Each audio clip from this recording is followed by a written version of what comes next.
We're a month away from seeing the next generation Nissan Leaf in the flesh, and the automaker has released a new teaser image previewing the car's aerodynamic design. From what we can tell, the Leaf loses its bulbous rear end and adopts an egg-shaped appearance reminiscent of the Chevrolet Bolt.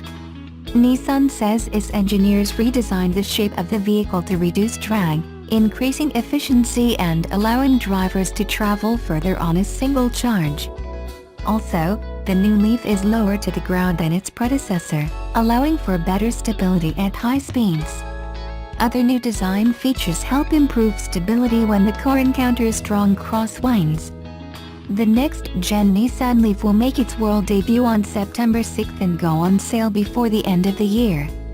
Leading up to the reveal, Nissan has teased the car's unusual headlights and faux grille. We also know the new Leaf will feature semi-autonomous driving technology. A feature called ProPilot will help control acceleration, braking, and steering to keep the Leaf positioned in its lane on the highway. Over time, this feature will expand to include multi-lane highway driving and city intersections. The Leaf will also receive a self-parking feature called ProPilot Park. Although it's not coming to 2018 models in the US, Nissan says it's looking to add the feature for upcoming model years here on our shores. Nissan's year of the truck is a crucial one for the company's plans going forward, not to mention its strong presence in the urban SUV segment with the all-new Qashqai. Nissan is trying to win over truck enthusiasts with products that have cargo and towing capabilities to be both workhorses and recreational tools at the same time. With the help of Boatsmart Canada, a recent presentation involving 4 of the brand's most important truck models took place in the beautiful Muskoka region north of Toronto.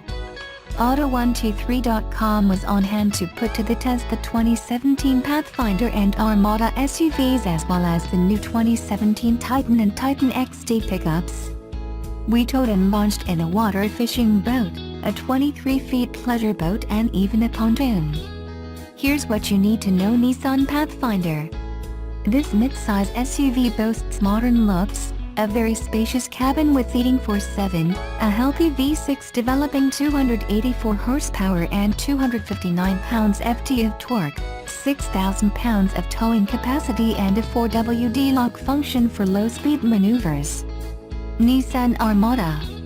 Motivated by a potent 5.6L V8 rated at 390 horsepower and 394 pounds-ft of torque, and blessed with a smooth 7-speed automatic transmission, Nissan's full-size SUV offers a ton of room for second and third row occupants along with a great ride quality. Solidly built, it can tow up to 8,500 pounds, which is more than the Toyota Sequoia can, 7,100 pounds, equal to the Chevrolet Tahoe and GMC Yukon, but less than the new Ford Expedition, 9,300 pounds. Nissan Titan and Titan XT. Here are 2 large pickups featuring a vast and refined cabin. Maximum towing capacity announced to 9,770 pounds, gasoline V8, and 12,010 pounds, diesel V8, respectively. You won't find a better limited vehicle warranty, 5 years/160,000 kilometers, in the segment. Comfortable on the road, they'll make your life easy with available systems such as integrated trailer brake control, trailer sway control, remote trailer light check and hill descent control. The last time I was at NOS Nissan a few months ago, the lads were telling me about the new Micra. Their tone of voice suggested huge anticipation. Word filtering through was that it was deadly, as one of the lads put it. Nissan retailers have every good reason to get excited about a new Micra. For a number of years it was their highest selling car, before the Qashqai came along and took over that mantle. Anyway, the fateful day arrived and last Thursday morning I found myself behind the wheel of a brand new Micra. A couple of things to say: it replaces both the old Micra and the Nissan Note, which was traditionally a little bit bigger than the Micra. That's because the new Micra is significantly bigger than the old one, and possibly even bigger than the Note. It's a sporty-looking number, and the one thing that struck me was the possibility that it could well become a favorite of the boy racer types, in the same way that the Honda Civic did. Looks-wise, it's kinda going in that direction. The engine was interesting. The one I drove had a 0.9-liter petrol engine which, at low revs, gives you the same performance as you used to get from the older Micras, which is to say, something that would be reassuring to the traditional Micra driver. However, this engine also has a turbo attached, with the result that if you have a heavy foot, then this car will do what somebody with a heavy foot wants it to do when the rev counter goes north of 2,500 RPMs. It's possible that this wasn't planned, but they've managed to satisfy both markets, the sedate and the less responsible. Driving the car was interesting. It's full of the kind of gadgetry you'd expect these days. While much of it is becoming standard enough, two particular innovations interested me. The first was the lane departure warnings, which makes the steering wheel vibrate on the side of the car that is veering of the lane.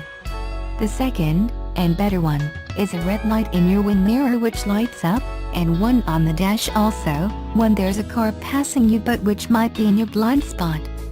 That's a particularly good innovation because I think it's fair to assume that none of us have made it through our driving careers without at least once falling foul of that blind spot.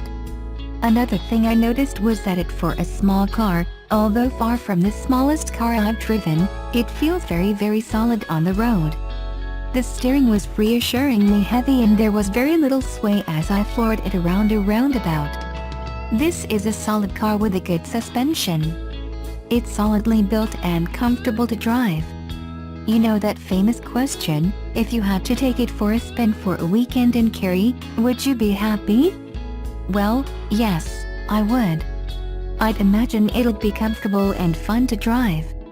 All of which makes it interesting that the brochure never mentions neither available engines nor the driving experience. After the thematic stuff about making it your living space and brimming with confidence, there's a bit about the Bose speakers in your headrest, and the variety of colors you can get it in. This isn't a criticism, more an observation. Nissan has aimed this car at people who are more interested in the color, trim and gadgets, and who want a safe car, and who possibly aren't overly bothered by what it's like to drive in. Dare I say it, they're aiming it at young women. That's fair enough. They pay the big bucks for marketing experts, and I'm not one of them, nor am I the target audience. However, this car will have a market beyond that demographic. This is a good-looking car, with Nissan quality and reliability, that will prove attractive to all sorts of buyer types. If you were in the market for something slightly smaller than a Golf or Focus or Civic, but equally reliable and comfortable, you couldn't go too far wrong with the new Micra, or indeed, with the XL8 Pulsar, one of the best cars I've driven in any segment in recent times. Engines available are the 0.9 turbo petrol and a 1.5 diesel, which would be interesting to drive. I've thought for some time that Nissan currently has one of the most impressive lineups of any of the more popular car companies, and the new Micra is a worthy addition to that.